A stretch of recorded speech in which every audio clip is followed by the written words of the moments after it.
Jadi sebelum mengetahui lebih lanjut mengenai hukum menikah berbeda agama itu, ada satu hal yang harus kita ketahui bahwa dalam Al-Quran ini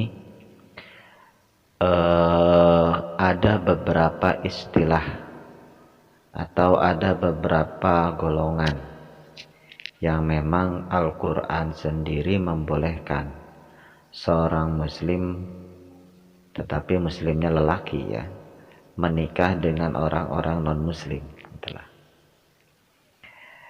Jadi Al-Quran sendiri sebetulnya membolehkan kepada seorang muslim lelaki untuk menikah dengan beberapa golongan dari wanita-wanita non-muslim. Tapi kategori non-muslim tersebut itu dalam Al-Quran disebutkan ada beberapa kategori, yang mana garis besarnya ada dua. Jadi ayat ini sebetulnya turun pada salah satu sahabat yang ingin menikah dengan orang musyrik pada saat itu. Nama sahabat itu adalah Abu Marsad Al-Ghanawi. Abu Marsad itu bertemu dengan seorang wanita cantik yang bernama Anak, dan beliau itu dan Anak ini adalah wanita yang masih menganut kepercayaan orang-orang Quraisy Arab pada saat itu, orang-orang Quraisy Mekah pada saat itu, yang masih menyembah berhala seperti Lata, Uzza, Hubal, Manat dan lain sebagainya. Tetapi Abu Marsad ini ingin menikah dengan si Anak ini Sampai-sampai dia mengadu kepada Rasulullah Shallallahu Alaihi Wasallam dan menyampaikan kepada Rasulullah Shallallahu Alaihi Wasallam, ya Rasulullah, innaha tu'jibuni. Ya Rasulullah, wahai Rasulullah, sungguh si Anak tersebut telah membuat aku takjub, atau sungguh aku telah tertarik kepada anak itu dan aku ingin menikahinya. Kemudian menanggapi hal itu, Rasulullah Shallallahu Alaihi Wasallam pun diberikan wahyu, kemudian turunlah ayat ini. Wanita-wanita ahlul kitab itu sebenarnya dibolehkan untuk dinikahi oleh seorang muslim lelaki, tetapi dengan catatan tertentu. Jadi tidak semua ahlul kitab, tidak semua wanita ahlul kitab bisa dinikahi oleh seorang pria beragama Islam. Nanti kita jelaskan catatan-catatannya. A'udzu billahi minasyaitonir rajim. Bismillahirrahmanirrahim. Alhamdulillahi rabbil alamin. Allahumma shalli wa sallim wa barik ala sayyidina Muhammadin wa ala alihi wa sahbihi ajma'in. Amma ba'd. Qala ta'ala fi kitabihil karim. A'udzu billahi minasyaitonir rajim. Bismillahirrahmanirrahim. Wa la tankihul musyrikati hatta yu'minna. Wala amatun mu'minatun khairum min musyrikatin walau a'jabatkum. Rabbi shrah li sadri wa yassir li amri wahlul 'uqdatam min lisani yafqahu qawli. Allahumma arinal haqqa haqqa warzuqna ittiba'ahu wa arinal batila batila warzuqna ijtinabah. Kali ini kita akan membahas mengenai hukum pernikahan beda agama dalam pandangan Islam. Namun sebelum kita lebih jauh membahas hal tersebut, ada beberapa hal yang perlu kita ketahui. Pertama adalah bahwa dalam syariat Islam ada beberapa hukum yang berbeda-beda terkait hukum pernikahan beda agama tersebut, di mana lebih detailnya hukum tersebut berkaitan dengan pernikahan beda agama tersebut, kita itu menikahnya dengan orang yang beragama apa. Jadi sebelum mengetahui lebih lanjut mengenai hukum menikah berbeda agama itu, ada satu hal yang harus kita ketahui bahwa dalam Al-Quran ini ada beberapa istilah atau ada beberapa golongan yang memang Al-Quran sendiri membolehkan seorang muslim, tetapi muslimnya lelaki ya, menikah dengan orang-orang non-muslim. Jadi Al-Quran sendiri sebetulnya membolehkan kepada seorang muslim lelaki untuk menikah dengan beberapa golongan dari wanita-wanita non-muslim. Tapi kategori non-muslim tersebut itu dalam Al-Quran disebutkan ada beberapa kategori, yang mana garis besarnya ada dua. Pertama, non-muslim tersebut adalah dari kelompok musyrikin. Kemudian ada non-muslim itu adalah dari kelompok ahlul kitab. Nah, kedua kelompok ini jika menikah dengan seorang muslim, maka itu hukumnya berbeda itulah. Kalau seorang lelaki muslim menikah dengan seorang musyrik, hukumnya ada. Kemudian seorang lelaki muslim kalau menikah dengan seorang ahlul kitab, kaum muslim yang kategorinya adalah ahlul kitab, hukumnya juga beda lagi. Nah, mari kita bahas yang pertama. Bagaimana hukumnya kalau seorang muslim lelaki, gitulah ya. Seorang muslim lelaki. Kenapa dikatakan seorang muslim lelaki? Karena para ulama bahkan dalam hadis sendiri Nabi Muhammad SAW melarang secara tegas seorang wanita dinikahkan dengan orang-orang non muslim gitulah. Seorang wanita muslim atau menikah dengan orang-orang non muslim itu sudah pasti dan mutlak haram, sekaligus pernikahannya pun tidak sah. Kalau muslimnya itu adalah wanita dan laki-lakinya itu adalah non muslim, itu mutlak, itu adalah hukumnya tidak sah. Baik itu si muslimah tersebut atau wanita muslim tersebut menikahnya dengan orang non muslim yang statusnya sebagai orang musyrik, ataupun menikah dengan orang yang statusnya ahlul kitab. Itu mutlak hukumnya haram dan tidak sah kalau seandainya wanita menikah dengan orang-orang non muslim, baik dari golongan musyrik ataupun dari golongan ahlul kitab. Nah, adapun bagi muslim lelaki, maka hal tersebut berbeda-beda hukumnya. Pertama, kalau seandainya seorang lelaki muslim tersebut menikah dengan wanita non-muslim yang statusnya sebagai orang musyrik, dalam hal ini yang dimaksud oleh orang musyrik itu adalah, pertama adalah orang-orang penyembah berhala, kedua orang-orang penyembah api, dan ketiga adalah orang-orang ateis yang tidak bertuhan sama sekali. Itu.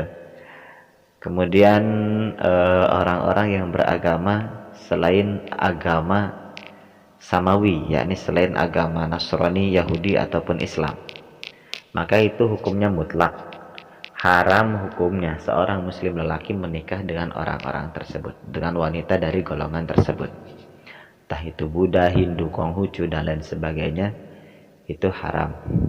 Itulah. Mana dalilnya? Dalilnya ada dalam surah Al-Baqarah ayat berapa? Ayat ke-221, yakni wala tankihul musyrikati hatta yu'minna, yang artinya janganlah kalian menikah dengan orang-orang wanita-wanita musyrik sampai ia benar-benar beriman. Nah, jadi selama mereka tetap memeluk agama mereka, entah itu agama mereka itu Buddha, Hindu, kemudian apalagi Zoroaster, entah atau apakah mereka itu termasuk orang yang ateis, karena beberapa mazhab Syafi'iyah mengatakan salah satu orang-orang ateis itu masuk dalam kategori musyrikat gitu lah. Salah satunya pendapat Syekh Wahbah Zuhaili, salah satu ulama pengikut mazhab Syafi'iyah yang mengatakan hal itu. Nah, kalau seorang muslim lelaki menikah dengan orang-orang atau wanita selain ahlul kitab, yakni selain Nasrani dan Yahudi, maka hal tersebut mutlak hukumnya haram. Dan pernikahannya pun tidak sah secara agama Islam. Jelas? Nah, apakah di zaman Rasul ada yang melakukan hal itu? Pertanyaannya, apakah di zaman Rasul ada yang melakukan hal tersebut? Jawabannya, baru ada yang mau bermaksud. Jadi, ayat ini sebetulnya turun pada salah satu sahabat yang ingin menikah dengan orang musyrik pada saat itu. Nama sahabat itu adalah Abu Marsad Al-Ghanawi. Abu Marsad itu bertemu dengan seorang wanita cantik yang bernama Anak, dan beliau itu dan Anak ini adalah wanita yang masih menganut kepercayaan orang-orang Quraisy Arab pada saat itu, orang-orang Quraisy Mekah pada saat itu, yang masih menyembah berhala seperti Lata, Uzza, Hubal, Manat dan lain sebagainya. Tetapi Abu Marsad ini ingin menikah dengan si Anak ini, gitulah. Sampai-sampai dia mengadu kepada Rasulullah Shallallahu Alaihi Wasallam dan menyampaikan kepada Rasulullah Shallallahu Alaihi Wasallam, ya Rasulullah, innaha tu'jibuni. Ya Rasulullah, wahai Rasulullah, sungguh si Anak tersebut telah membuat aku takjub, atau sungguh aku telah tertarik kepada anak itu, dan aku ingin menikahinya. Kemudian menanggapi hal itu, Rasulullah Shallallahu Alaihi Wasallam pun diberikan wahyu. Kemudian turunlah ayat ini, wala tankihul musyrikat hatta yu'minna wala amatum mu'minatun khairum min musyrikatin walau a'jabatkum. Gitu. Janganlah kalian semua menikah dengan orang-orang musyrik sampai ia beriman. Dan sungguh seorang amat yang mukmin itu lebih baik bagi kalian daripada seorang wanita musyrik, meskipun ia membuatmu takjub. Gitu. Nah, itu sebab nuzul turunnya surah Al-Baqarah ayat 221 ini. Itu. Jadi sekali lagi, mutlak hukumnya haram dan tidak sah seorang muslim lelaki jika menikah dengan golongan orang-orang atau wanita-wanita musyrik. Ini orang-orang selain ahlul kitab. Nah, itu.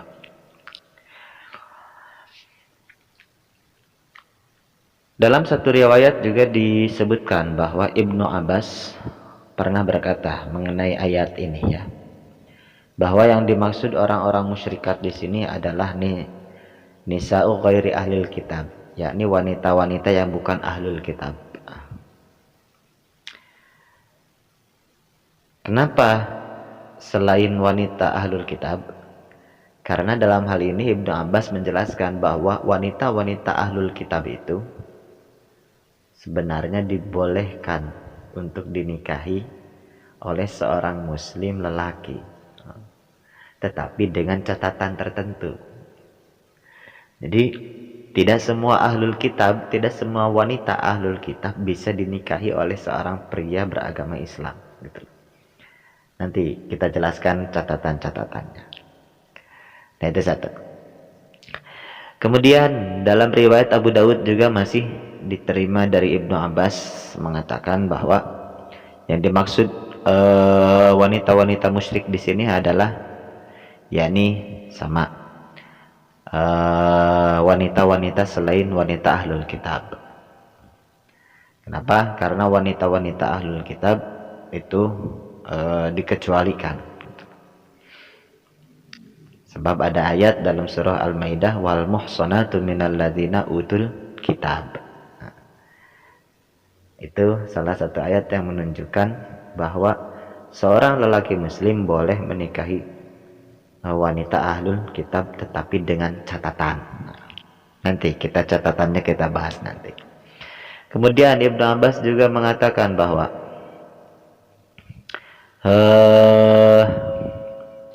kenapa orang-orang musyrikat itu tidak bisa, atau wanita-wanita musyrikat itu tidak bisa menikah dengan seorang lelaki muslim, karena orang-orang musyrikat itu bukanlah orang-orang yang beriman kepada Allah, gitu. Bahkan di dalam riwayat Ibnu Jarir dan Ibnu Abi Hatim, Ibnu Jabir atau Sa'id bin Jabir mengatakan bahwa yang dimaksud dengan musyrikat itu adalah yakni ahlal authan, yakni orang-orang yang menyembah patung atau menyembah berhala.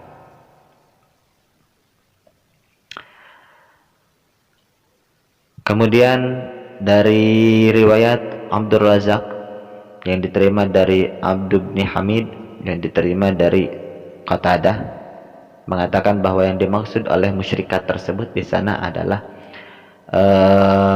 allati laisa lahunna kitab, ay musyrikatil Arab allati laisa lahunna kitab, yakni orang-orang musyrikin Arab atau kafir-kafir Quraisy atau musyrikin Arab yang tidak mendapatkan kitab samawi, yang bukan orang-orang yang diberikan kitab samawi.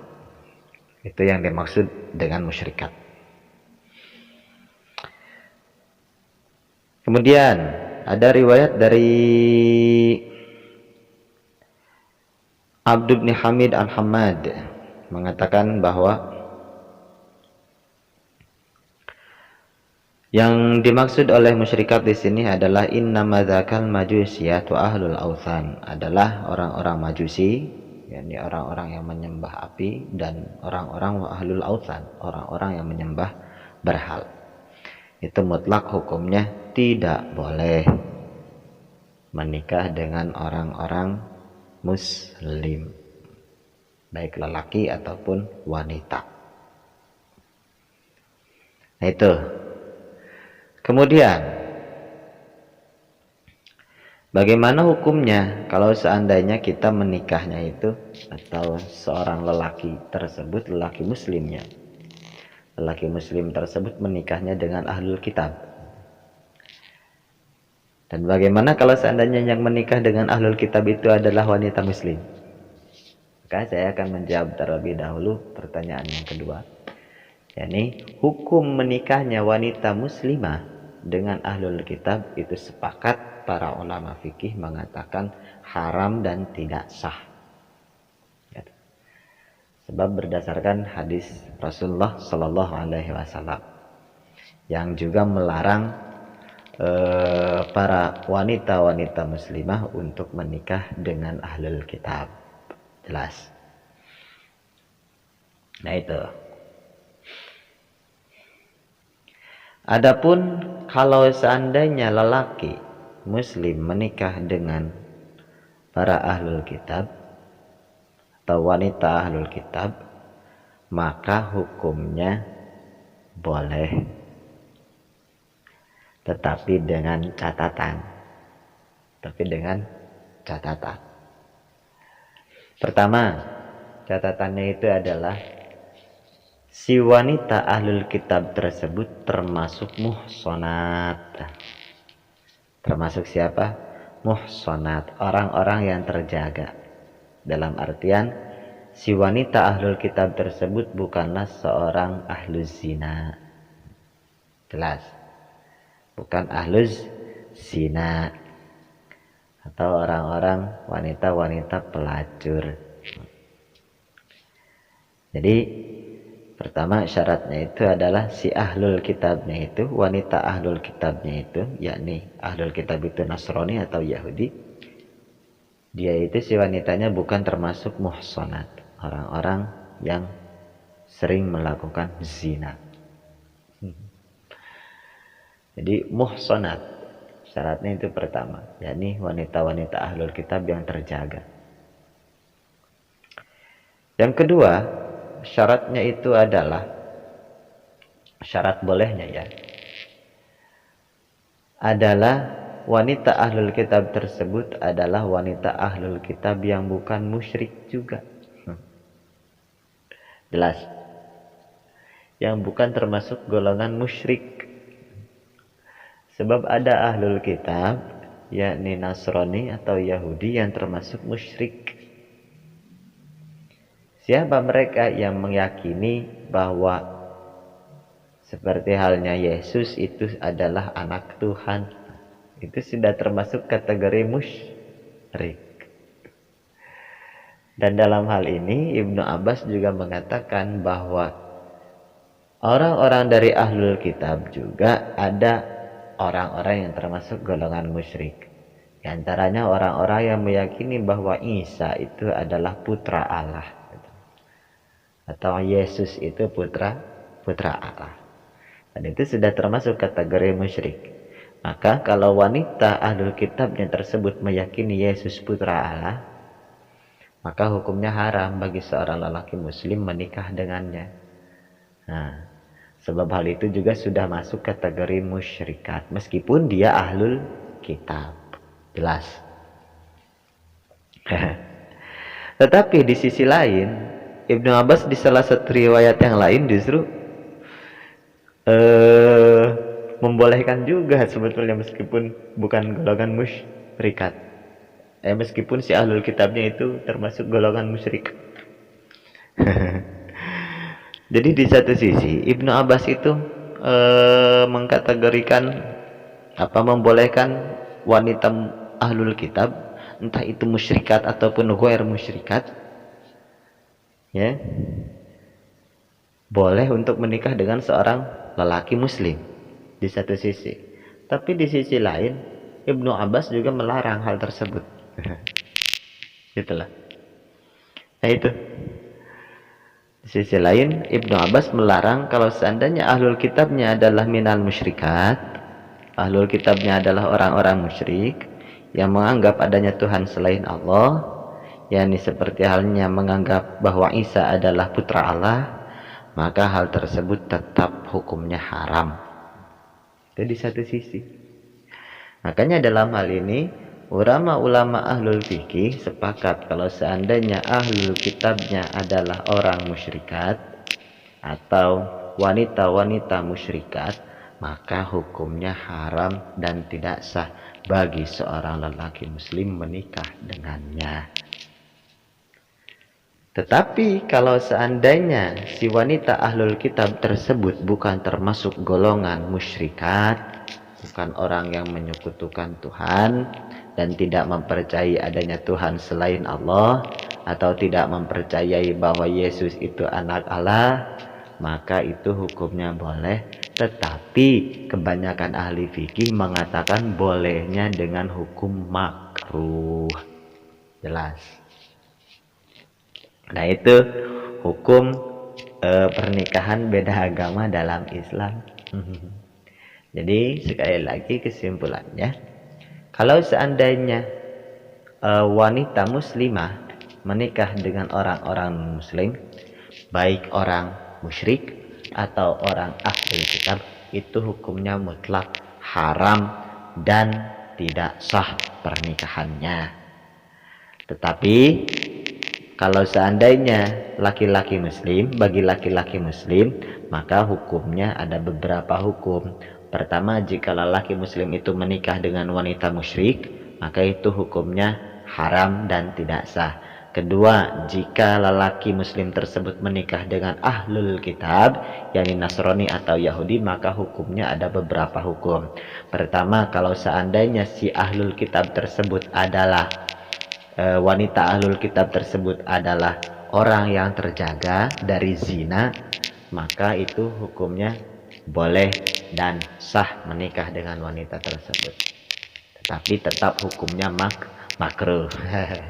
Kedua, kalau seandainya si wanita ahlul kitab tersebut termasuk kategori musyrikat, yakni meyakini bahwa adanya Tuhan selain Allah, maka hukumnya haram dan tidak sah. Itulah. Jelas sampai sana. Jelas.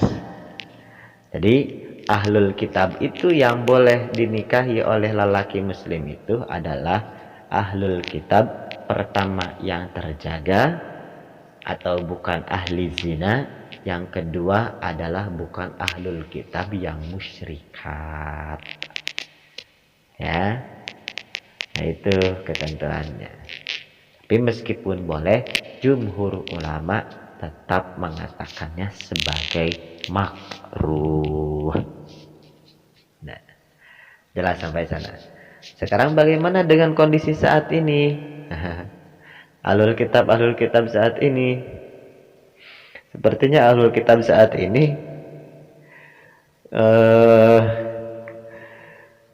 saya juga meragukan apakah ahlul kitab saat ini mereka itu benar-benar bertauhid atau tidak gitu loh.